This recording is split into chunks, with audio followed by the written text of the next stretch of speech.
Talagang hindi makapag-relax ang Golden State Warriors dito sa Minnesota Timberwolves, palaging nakaabang talaga sa number 6 seed. Napakainit ng Wolves, grabe sila, 8 winning streak ngayon ang hawak ng grupo. Isang pagkakamali lang ng Dubs, papalitan agad sila ng Minnesota, kaya hindi pwedeng matalo sila.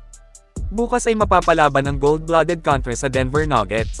Mahirap na laban ito para sa GSW kasi nga may lakas din talaga itong Denver ni Nikola Jokic. Pero yun nga, alam naman nating lahat na bilog ang bola at walang sino man ang nakakaalam kung ano ang magiging takbo sa isang laro. Tinalo nga ng nasa mababang pwesto sa standing na Washington Wizards ang Nuggets, tulog kay Jordan Poole ang Denver na sa mismong bahay pa talaga nila. Poole, deep three! Oh! To close the show!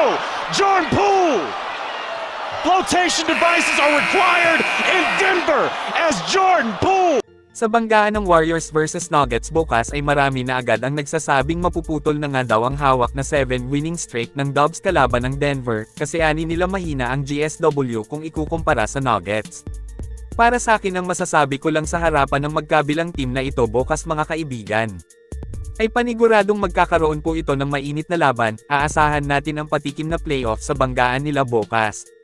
Kasi posibleng magkakaharap ang dalawang team na ito sa first round ng playoffs. Silipin po natin ang injury report ng magkabilang kupunan para sa Denver Nuggets, mga kaibigan. Ay probable si Christian Braun, ibig sabihin aasahang maglalaro siya bukas kontra GSW.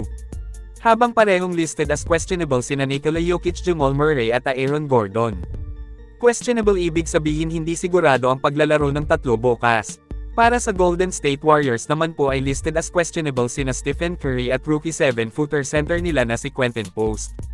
Masama ito para sa gold-blooded kung tuluyang hindi makakapaglaro ang dalawa bukas na parehong malakas sa opensa. Habang mananatiling out pa rin si Brandon Podziemski. Ang bakbakan nila bukas ay gaganapin pa rin sa Chase Center na magsisimula eksaktong 10 ng umaga sa atin dito sa Pinas. Kayo mga kaibigan, anong team sa tingin nyo ang mananalo sa banggaan nila? I-comment lang po yan sa ibaba at akin pong babasahin yan.